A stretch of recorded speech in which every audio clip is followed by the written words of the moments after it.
Let's see if we cannot broaden the base of our confession in open court. I noticed this coat you're wearing is made of exceptionally fine wool. Where is it from? Where was it made, Excellency? North Korea.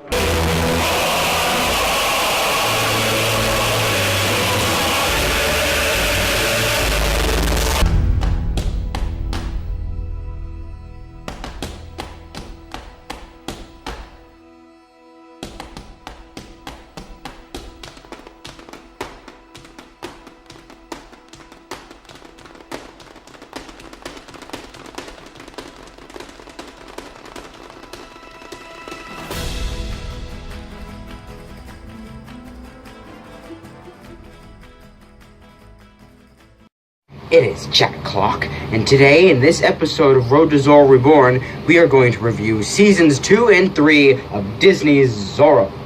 This has a very different setting, cast of characters, and all of that other kind of stuff that is different from Season 1. However, this show still does have the classic feel that it has during its beginnings. Did you ever hear the tragedy of Darth Plagueis the Wise? No. I thought not. It's not a story the Jedi would tell you. It's a Sith legend. Darth Plagueis was a Dark Lord of the Sith, so powerful and so wise, he could use the Force to influence the midi-chlorians to create life. He had such a knowledge of the... As I have said before, Zorro was a huge success. It was a no-brainer that Disney would try and make a second season. However, this time, there'd be quite a few changes made for their new cash cow. Firstly, they made it so you can watch any of the episodes out of order in the show. Previously, there was always a story arc that spanned 13 episodes, meaning you'd have to watch every single episode in order to get the full experiences. However, each episode is a self-contained story that, while still having a dedicated plot, it doesn't really have to be something that you have to follow. Another big change was the inclusion of a female love interest. Zorro, until the Disney show, was always known to be very interested in at least one woman in his stories. Hell, even the 1940 mark of Zorro was practically built around the romance between Linda Darnell's character and this beautiful boy. However, Disney has always had its incarnation of the character be sexually ambiguous. However, many women wanted to see Diego get a girlfriend. Honestly, I just kind of assumed he was asexual. By this point, Zorro was an unstoppable juggernaut. However, there were legal troubles between ABC and Disney about something about the Mickey Mouse Clubhouse show. During this time, Disney decided to create a series of episodes while fans would wait for more content. This would probably is considered the third season of the show, and is also sadly the last. For foreign audiences, the Eagle storyline was released overseas in a DVD known as Zorro the Avenger, which were reviewed last time. Zorro the Avenger, or as I like to call it, the agitated adventures of the Eagle and his assholish amigos, was released to the United States later on, alongside the Sign of Zorro. A perfect foreshadowing for the upcoming episodes of this show. Before we dive into this episode, there will be heavy spoilers for every story arc, and there's a lot of stuff you should watch first. The first 13 episodes are a classic story arc, with Diego going on a trip in his favorite rocket ship all the way to Monterey. Diego wasn't just there for fun, as he has to find out why money has been constantly taken from the area. However, to Diego, it feels like it's a vacation until... Sleep all night, not to have to ride as Zorro. Nothing but peace and quiet. See what it is.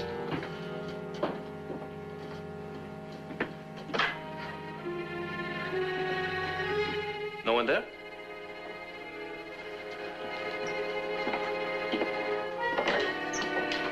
Well, that's strange.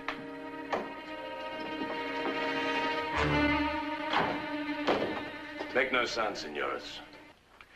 I want to know something, senor. You brought 17,000 pesos from Los Angeles. Where's the money now? We brought 250 pesos and you just took them. You brought 17,000 pesos. Do not lie to me. You've been misinformed, sir. I do not believe you. I can't help that.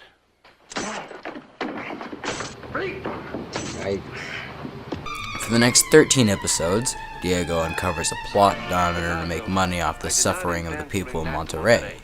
Along the way, he meets up with the Verdugo family, with it consisting of the patriarch of the family, Senor Gregorio Verdugo. He's a wise man who seems to have a lot of influence over Monterrey. His daughter, Ana Maria Verdugo, is skeptical of Diego's presence in Monterrey and dislikes him at first until she warms up to the young Don and views him as her brother. However, she falls madly in love with Zorro, which leaves Diego in a tough situation. However, events happen, which I will not spoil for now, to convince Diego to leave her be. Financial troubles that were caused in Monterrey, especially to the Verdugos, were caused by bandits led by a fellow named Pablo, a former servant of the Verdugos. He causes lots of troubles with kidnapping, spies, and other trickery until he's nearly crushed to death by Garcia and is thrown in jail during a fateful confrontation with Zorro.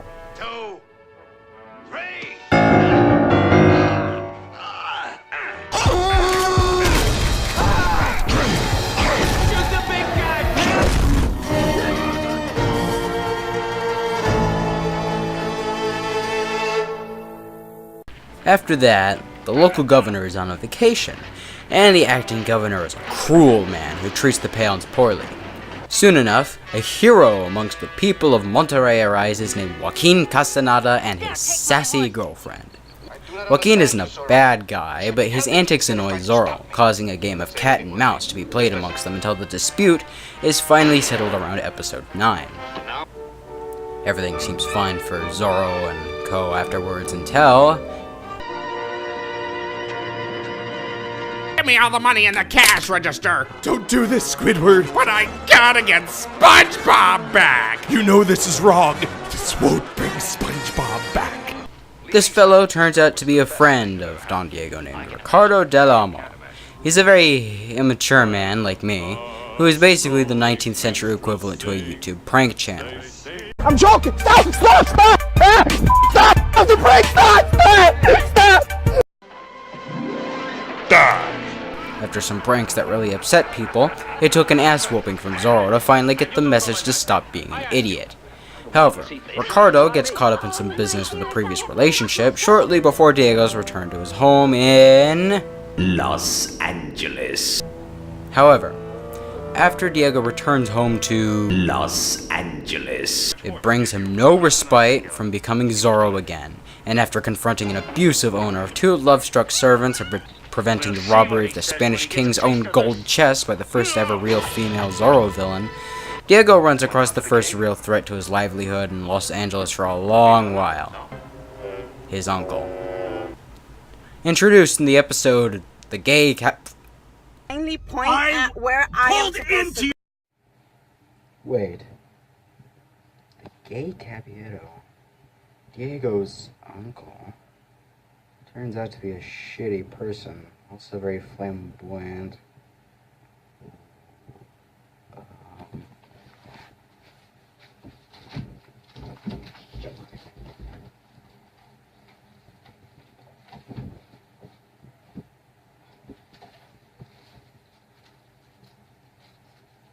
Alright, Diego.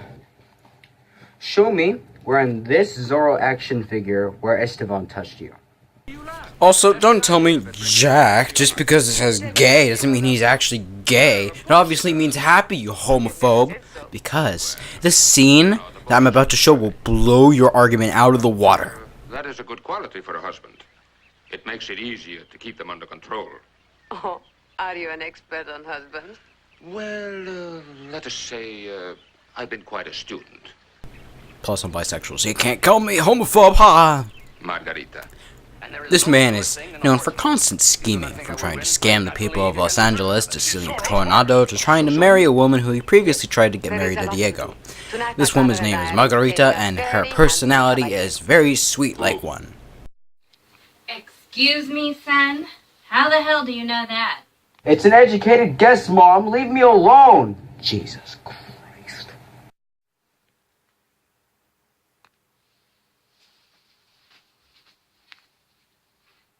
Anyways. She's more of a plot convenience, with Esteban using her for his schemes to make more money.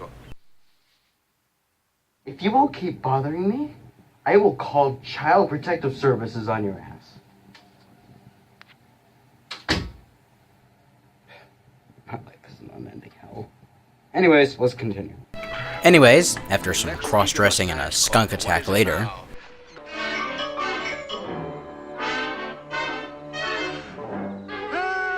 Estevan leaves California for Spain after he realizes he has to settle in with his future wife and do work. It doesn't help that Zorro scares him over and over again with Z's everywhere like a mentally challenged Fistful of Frags player. Oh, shit! Oh, shit! Everywhere I look, there is a Z for Zorro. It is getting so that I cannot. What is that for? Wipe your forehead. Oh, shit! After the dumbass leaves, Diego has to deal with a situation between two citizens and a water supply. The situation is resolved quickly, but at the loss of property and lives. Diego then has to help a young woman by the name of Anita Cabrillo, who claims that her missing father is in Los Angeles. It's up to Zorro to find out why and what the hell's going on in this mystery. Meanwhile, there are mysterious men who are out to kill the poor girl, and Diego has to save her quite a few times. Eventually, the men who kidnapped her father are killed in a rather goofy fashion. All seems calm in Los Angeles until a stranger comes to town. This is Joe Crane!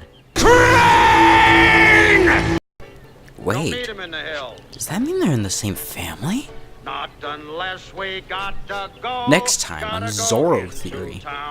This could be a possibility, just like Sergeant Gonzalez and Marsden in Mark of Zorro and Zorro Rides Again.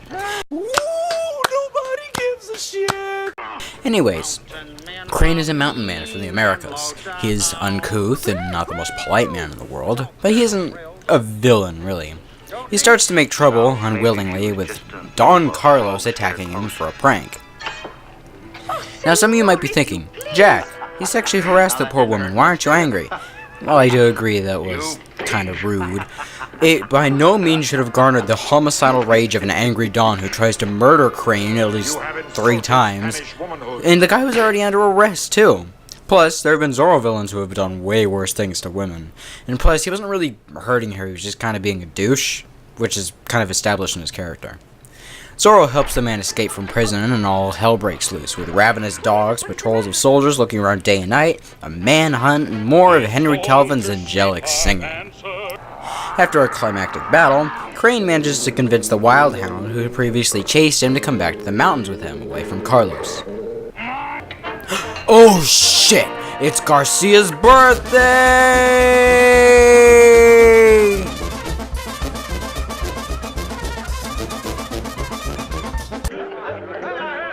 What the hell was that?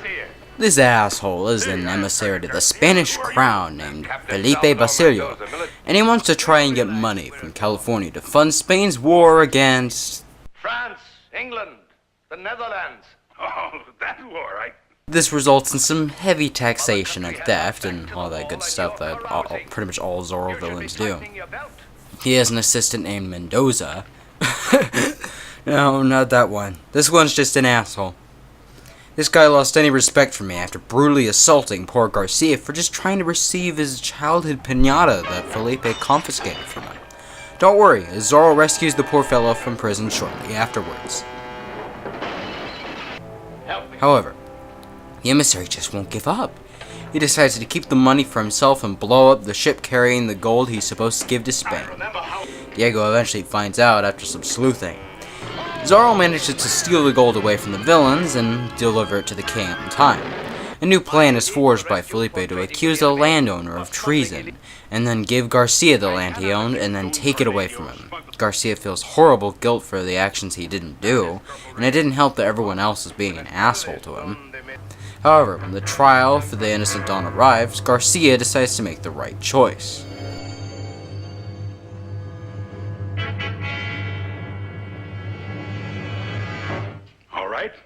Then I am guilty, because I knew of it. You about it? Do you realize what you're saying? See, even the governor and the viceroy, they know that we trade with other ships that come to California. It is a common practice. Are you confessing to treason in open court? They tell me, Your Excellency, that confession is good for the soul. Zorro then shows up to show how much of a fraud Felipe is. Anyone move? Mendoza, get me down! Help me! Help me! Help me! But oh, this guy isn't done yet. Also, Garcia's in jail. Help me! They want to use him as bait, and obviously Zorro frees him. However, the emissary realizes that Bernardo is helping Diego, and after assaulting Diego's hacienda, he finds Zorro's secret passage. After discovering Diego's identity, he decides to take on the mask of Zorro.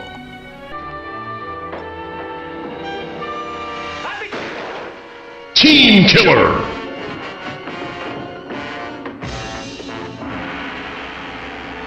Excellency, come quickly, I've got Zorro!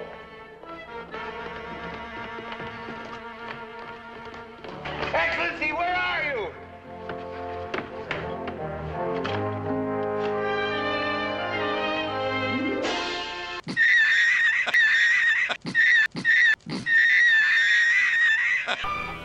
After that embarrassing display, another asshole shows up bearing the name Pedro Avila, who's played by Tony Russell, who was the Zorro imposter in Season 1.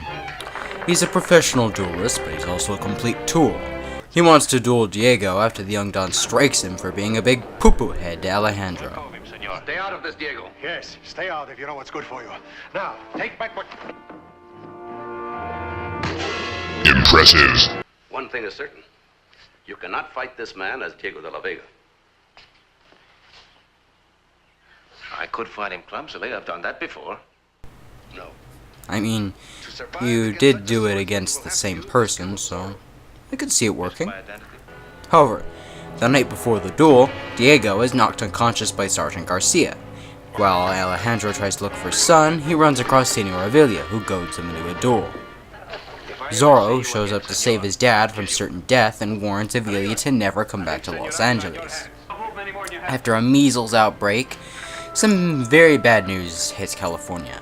The governor of all California has been hospitalized in the De La Vega hacienda. It turns out that the governor was attacked by a group of rebels against Spain.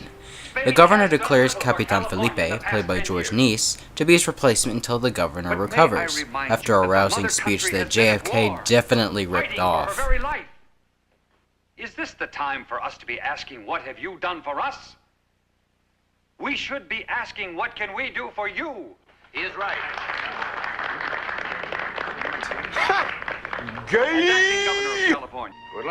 He ends up meeting a fellow with no name who starts putting ideas in his head to take over as governor. Slowly, throughout the episodes, he becomes corrupt. After Zorro fends off a squad of rebels, the governor is safe. For now.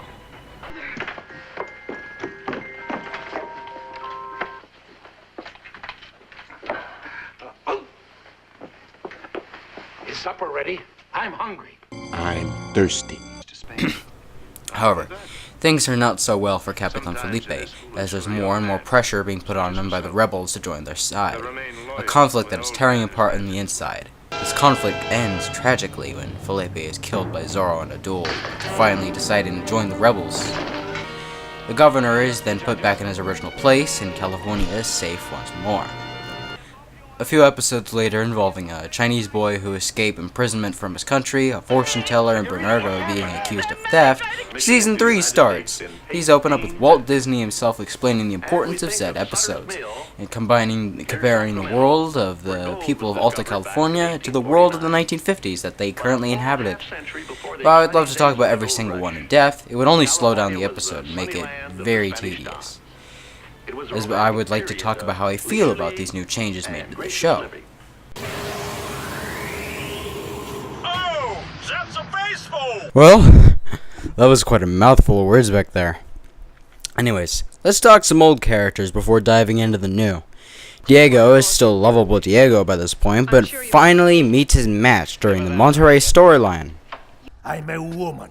I like my men dangerous, mysterious. You want to be my lover? Earn it. Seduce me! I'll talk about how I view her later, but from around the first 13 episodes of the season, he starts to fall in love with Anna Maria, whereas she views him more like a brother. However, in episode 13, when Diego is about to reveal his identity to everyone to confess his love for her, a masked man stops him and captures him. Diego manages to fight against his captor and then tears off his mask.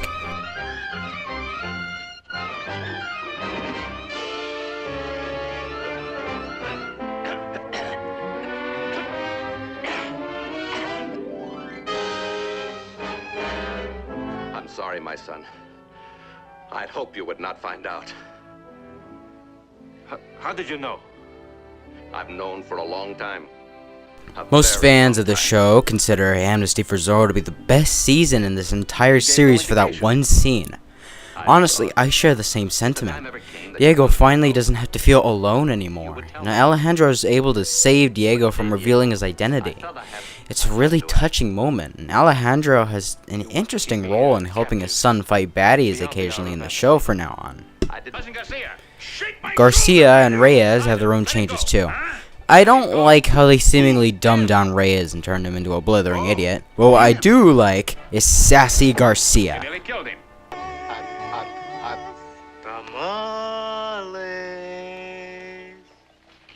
Thank you, Corporal. Any time at all, Sergeant. May I fix you the best tamale in all Monterey, Sergeant? Gracias, but no. I would. No, you would not. This is one little joke he will long remember, eh, Don Diego? Can he be trusted? I would trust Corporal Reyes with my life. This is a matter of money. Corporal, talk to the storekeeper. Buenas tardes, Don Jose. How are you this afternoon? Go. Now, what is this? I don't care what you say, Sergeant. I'm not going to shave off my mustache. I feel like ever since Monasterio was thrown in jail, Garcia's IQ just keeps steadily increasing, and eventually he'll be able to conquer the world by playing all the various nations against one another, and then becoming the king of the world after laying siege to every country on Earth he can find. Or he could just be getting a little smarter. Also, this clip of him doing jumping jacks is priceless. You can also notice that the camera shakes while he does the little jumping jacks thing. That is gonna be the new meme for my show. Oh my god, I love it so much. Bernardo is always the same. Mastario's still in jail, and that's pretty much it for the main characters. However, there are a hell of a lot of new ones, and I probably won't be able to even cover all of them. Here's a few that stuck out to me though. Ana Maria Verdugo, the daughter of Gregorio Verdugo, is annoying as hell. The only reason she was added was to force a romance subplot in the show, which was not needed. The last big Zorro story had an overbearingly annoying romance subplot that ate up one half of the film. Her personality is just annoying. She acts like a spoiled little brat for the first 3 episodes, berates Diego for things that he didn't even say, and other dumb shit. What's worse is that she falls madly in love with Zorro, but not really for any good reason, mostly just for his power. People that fall in love with you for your power are terrible people to be in a relationship with. She doesn't even love Diego for who he is, she just cares about the Zorro mystique, and multiple others have pointed out how stupid it all is for him to love her for no reason. Do you know who is not you know who's not annoying in my opinion? Anita Cabrillo. I heard a lot of people say that she's just some annoying kid who's basically a Saturday morning cartoon sidekick who mopes around doing nothing but complaining. I don't get it though. The woman literally has people who are trying to kill her. There's a weird stalker who keeps popping up who turns out to be her dad that she was on a quest to find. And everyone thinks she's insane the whole time. Nobody trusts her and she feels alone and alienated. I feel nothing but sympathy for this poor girl for the 3 episodes she was in, and I honestly think that she deserved more understanding. One of my favorite characters in the show is Esteban La Cruz. The man is a walking meme. He's basically a sassy gay man stereotype, which can bother some people, doesn't really bother me though, and a rich buffoon at the same time. And his schemes to get rich quickly while shortening Alejandro's lifespan by angering him so much that it just cracks Diego up and cracks the rest of the audience up too. Think of him as a morally bankrupt Bunny Wigglesworth from Gay Blade, and watch the pure insanity he brings to the world around him. Joe Crane. He's a bajillion stereotypes of what the average American is. Rude, overweight, inconsiderate, lives in the forest, beats everyone up on sight, and is probably a virgin. But still somewhat likable. His quest is to survive the quote-unquote nerd rage wrath of an angry Don for a minor offense, and it's pretty comical. I honestly want to only mention the emissary Felipe for his death. The rest of his little arc where he steals stuff is forgettable, but the fact that he finds out Diego's identity is actually pretty impressive. However, every other action he takes after that is deserving of a Darwin Award.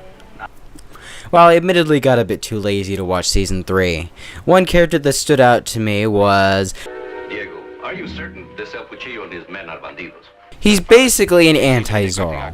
Yeah, he's also a robber of the innocent, causing Zorro to defeat him once and for all by helping him to get married, apparently.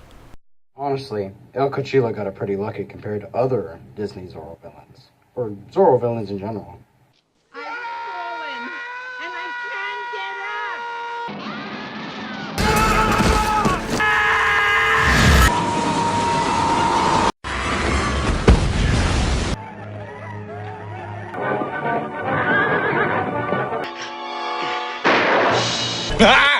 Also, he looks like Arnold Schwarzenegger. That's a plus.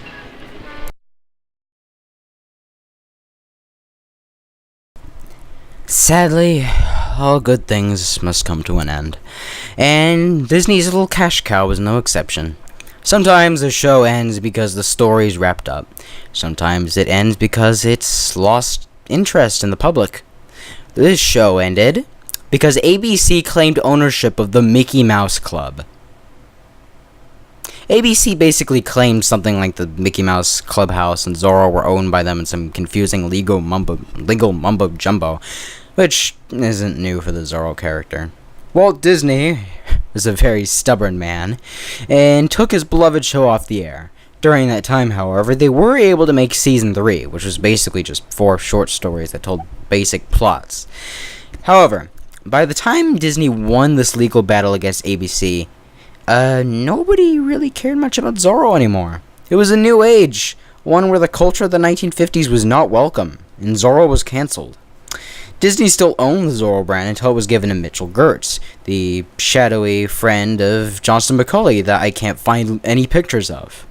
Gertz founded the group known as Zorro Productions Inc., and the rest is history. Disney also released cut-down versions of Season 1 and turned them into 2 movies, both of which you're probably familiar with, named The Sign of Zorro and Zorro the Avenger. They were popular in foreign countries, and they were even brought to the States a few years later. The show still ran on public television and apparently runs today on some channels. A few times there were talk of bringing Zorro back, including a rumor of Guy Williams reprising his role on a film in 1975. However, none of this really came to fruition. Speaking of Guy Williams, the man was very loyal to Disney and starred in many other Disney shows and films before retiring to Argentina, a country that Zorro was made famous in. He died peacefully in his sleep in 1989, at age 65. A decade earlier, Henry Calvin died of throat cancer in 1975. Still friends with the remaining Zorro cast members. Gene Sheldon died of a heart attack on May 1st, 1982. George J. Lewis died of a stroke in 1995, 2 days before his 92nd birthday. These actors live on, though, as characters in both Zorro and the other stories that they took part in. This show is one of those Zorro stories that show not only why so many love this character, but also why he's immortalized within pop culture. Not only was he loved back then, but he's still loved today. This show is iconic, lovable, funny, yet still emotional. It is a perfect show to introduce those who have not seen the Curse of Capistrano make the sign of the Z. I hope you enjoyed this episode of Road to Zorro Reborn. If you're not a fan of the TV show format, then don't worry, we will be reviewing new Zorro movies. Not so fast, Jack. I believe you are forgetting something. Oh, sticks!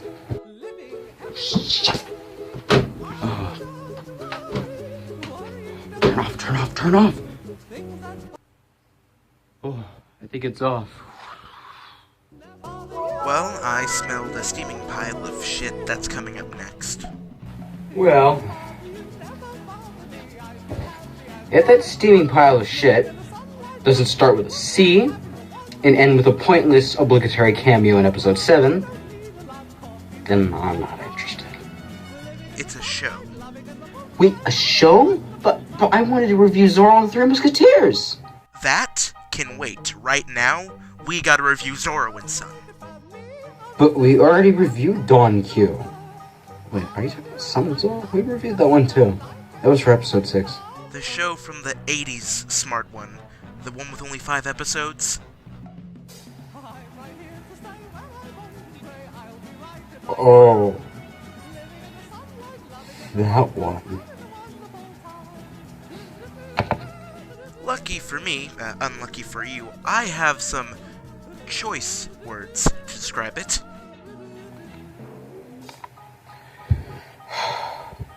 What are you gonna do? Install Windows 10 on my computer if I don't comply? Well, joke's on you. I already have that installed. Yep. Oh, also, if you try to silence me, I will get my dad to sue you. Oh. Alright, I'll play your little game. Smart idea. Well, guess we'll see you in episode 11, folks.